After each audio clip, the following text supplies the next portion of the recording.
পৃথিবীর শেষ কবে হবে বা কিভাবে হবে এই প্রশ্নটা কিন্তু আমাদের সবার মনে কখনো না কখনো এসেছে, তাই না?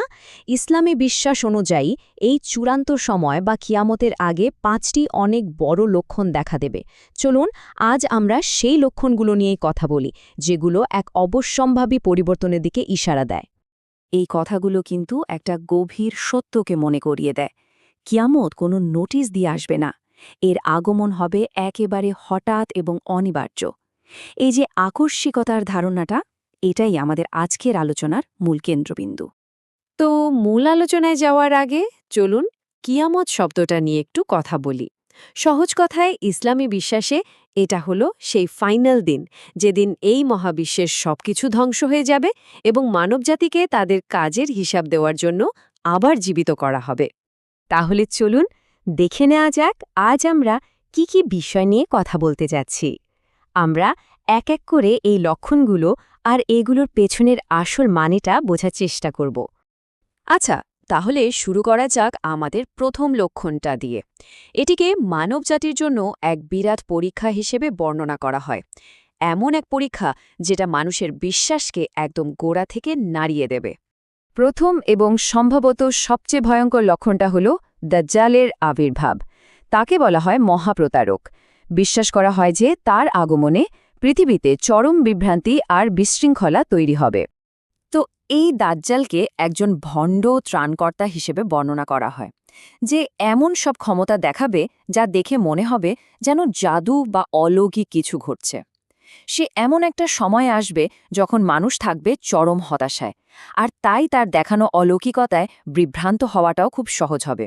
এখানেই কিন্তু বিশ্বাসের আসল পরীক্ষা, সত্যিকারের অলৌকিকতা আর মায়ার মধ্যে পার্থক্য করতে পারা। তো দাজ্জালের পরীক্ষার পর এবার আমরা এমন কিছু লক্ষণের কথা জানব যা প্রকৃতির স্বাভাবিক নিয়মকেই যেন ভেঙে দেবে।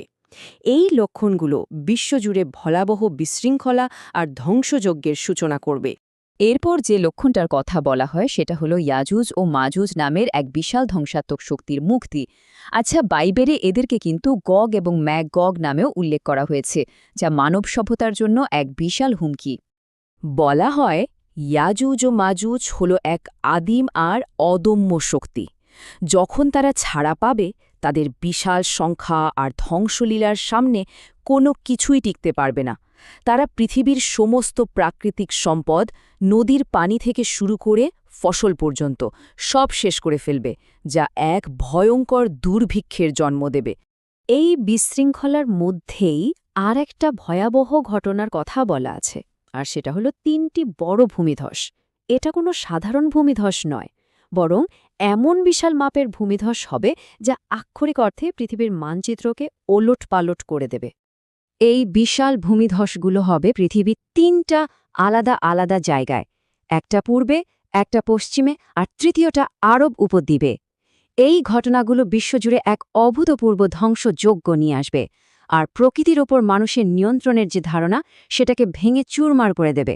পরের লক্ষণে যাওয়ার আগে চলুন একটু ভাবি, এই যে এত ভয়াবহ সব লক্ষণ, এগুলো কি শুধু ধ্বংসের কথাই বলছে, নাকি এর পেছনে আরও গভীর কোনো মানে লুকিয়ে আছে? এত ধ্বংস আর বিশৃঙ্খলার মাঝে এমন একটা লক্ষণের কথা বলা হয়েছে যা কিছুটা হলেও আশার আলো দেখায়। এই লক্ষণটি এক মহান নবীর প্রত্যাবর্তনকে কেন্দ্র করে, যা ইতিহাসের গতিপথেই বদলে দেবে। আর এই লক্ষণটা হল ঈসা আলাইহিসসালাম বা যিশুর পৃথিবীতে আবার ফিরে আসা। ইসলামে তাকে একজন মহান নবী হিসেবে সম্মান করা হয়, আর বিশ্বাস করা হয় যে তিনি শেষ সময়ে পৃথিবীতে আবার আসবেন বিশৃঙ্খলা দূর করে শান্তি প্রতিষ্ঠা করতে। বলা হয় ঈসা আলাইহিসসালাম ঠিক সেই চরম বিশৃঙ্খলার সময়েই পৃথিবীতে ফিরে আসবেন। তার প্রধান কাজ হবে দাজ্জালের প্রতারণার অবসান ঘটানো এবং তাকে পরাজিত করা। এরপর তিনি পৃথিবীতে ন্যায় ও শান্তির এমন এক শাসন প্রতিষ্ঠা করবেন যা মানবজাতি আগে কখনো দেখেনি। আমরা এখন প্রায় শেষ পর্যায়ে চলে এসেছি। এখন আমরা যে লক্ষণটার কথা বলবো সেটা বাকি সবগুলোর চেয়ে একদম আলাদা, কারণ এটা এক চূড়ান্ত আর অপরিবর্তনীয় চিহ্ন, যেটা মানুষের অনুশোচনার দরজাটা বলা যায় চিরদিনের মতো বন্ধ করে দেবে। আর সেই চূড়ান্ত লক্ষণটা হল পশ্চিম দিক থেকে সূর্য ওঠা। একদিন সূর্য তার 1000 বছরের নিয়ম ভেঙে পূর্বের বদলে পশ্চিম দিক থেকে উঠবে। এটা হবে প্রকৃতির নিয়মের এমন এক লঙ্ঘন যা আগে কখনো ঘটেনি, আর এটাই হবে ফাইনাল ওয়ার্নিং। এই লক্ষণটার ধর্মীয় তাৎপর্য কিন্তু বিশাল। পশ্চিম দিক থেকে সূর্য ওঠার মানে একটাই, মানুষের জন্য তওবা করার বা সৃষ্টিকর্তার কাছে ফিরে আসার সুযোগটা শেষ, দরজাটা বন্ধ হয়ে গেছে। ভাবুন তো, যখন এই অবিশ্বাস্য ঘটনাটা ঘটবে তখন তো আর বিশ্বাস অবিশ্বাসের কোনো প্রশ্নই থাকবে না, তাই না? কারণ সত্য তখন সবার চোখের সামনে। তাই এই ঘটনার পর নতুন করে কেউ ঈমান আনলে বা অনুশোচনা করলে তা আর গ্রহণ করা হবে না। এটাকেই মানব জাতির জন্য ফাইনাল ডেডলাইন বা শেষ সময়সীমা বলা যেতে পারে। তো আমরা এক এক করে 5টা বড় লক্ষণের কথা জানলাম, কিন্তু এই ভয়াবহ ঘটনাগুলোর আসল উদ্দেশ্যটা কি? এখান থেকে আমাদের শেখারই বাকি আছে।